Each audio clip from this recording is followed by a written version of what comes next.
Hey everyone, it's Y again, and the MCC Insider Flight has just been updated, which gives us a taste of some new advanced graphics options for Halo Reach on the PC. And so for this video, I want to take a closer look at each of those options.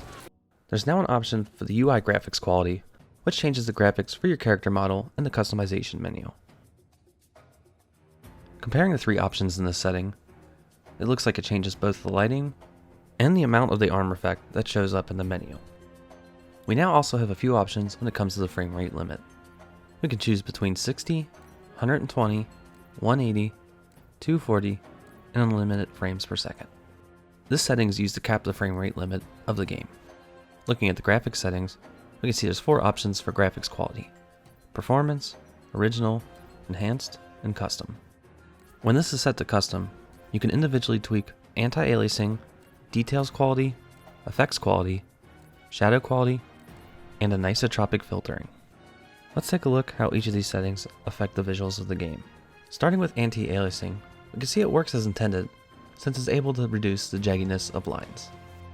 Here's another example of anti-aliasing in action. This is the view from the passenger seat of a Falcon. If you look closely, you can see how it smooths out the rough jaggies around the edges.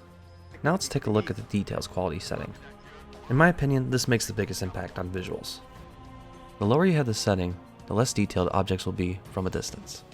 It may not have the prettiest visuals when set to low. That's definitely going to help weaker hardware run the game.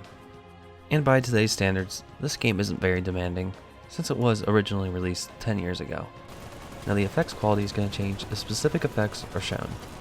This includes sparks from bullets hitting a surface, and particle effects that come off of explosions. It even affects how many shell casings drop when using a turret. Though it's worth noting that I didn't notice any difference between normal and high quality effects. If you set your shadow quality to low, while in first person, you won't actually see your own shadow. But if the camera switches third person, while driving a vehicle or grabbing a turret, your shadow does reappear. The shadow you cast in first person will be visible in both normal and high settings.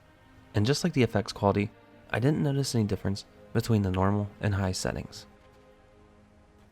And when I tested the anisotropic filtering, I couldn't tell any difference between the 3 different settings. So perhaps this setting might not be quite working yet, but I figured I'd include these comparison screenshots just in case I'm missing something. That covers each individual setting that you can change within the custom graphics setting, but what about the performance, original, and enhanced graphics settings? Let's start things off with the opening cutscene for the campaign.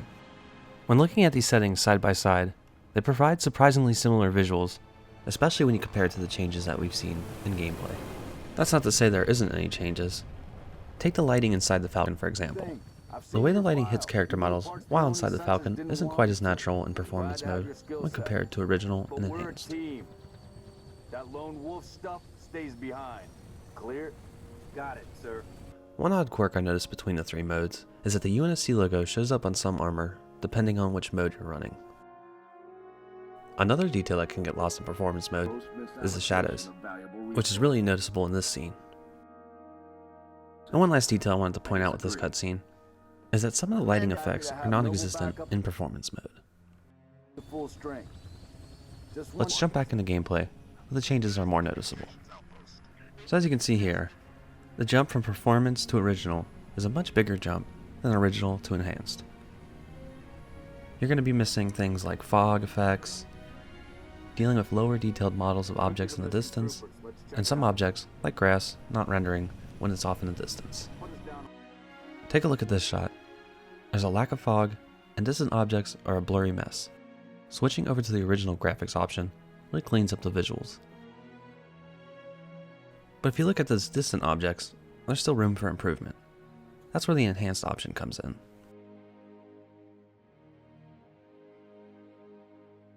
Now those objects will be using their full detailed models, and as a result, look better. It's not just natural pieces like rocks, grass, and trees that benefit from these graphical settings, but structures also see a great benefit from the enhanced graphics as well. Let's take a look how these settings affect character models. In performance mode, at a distance, characters are very low detailed. Bumping that up to original brings back a lot of that detail.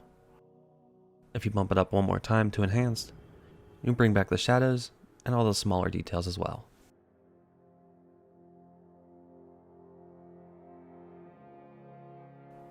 Here's a good demonstration of just how different the visuals can change between the 3 different modes.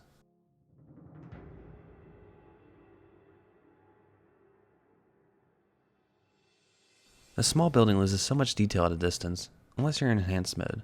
Things aren't rendered like the windows, the lighting inside, and even the pipes on the side of the building.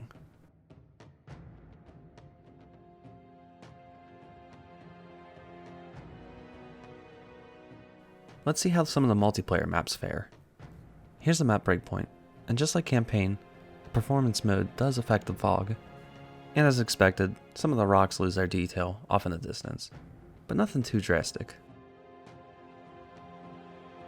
Here's that same map, but just a different area of it. And I'd argue that the visuals on this map hold up pretty well, regardless of which version of the graphics you're running.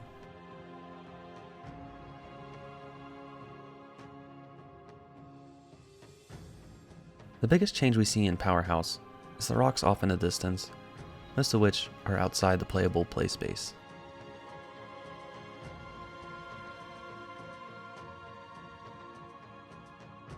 Countdown's an interesting one. It has a lot of detailed pieces that stick out like a sore thumb when they're rendered in a lower detailed model. The original graphics setting really cleans this one up. The map Zealot has some of the least amount of dramatic changes. Just a few panels here or there that get higher detailed models from a distance.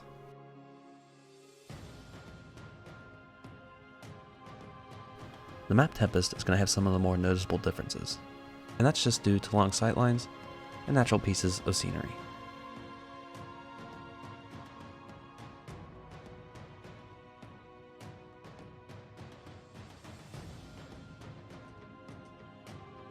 Here's another angle of Tempest. Notice how each setting adds more trees to the background scenery.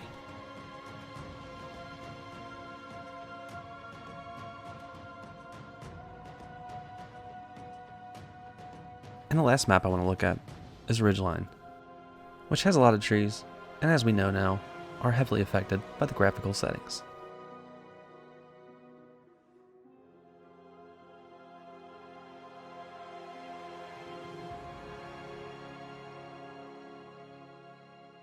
And that'll be all for this video. If you enjoyed what you saw, consider hitting that like button and subscribe to my channel for more content.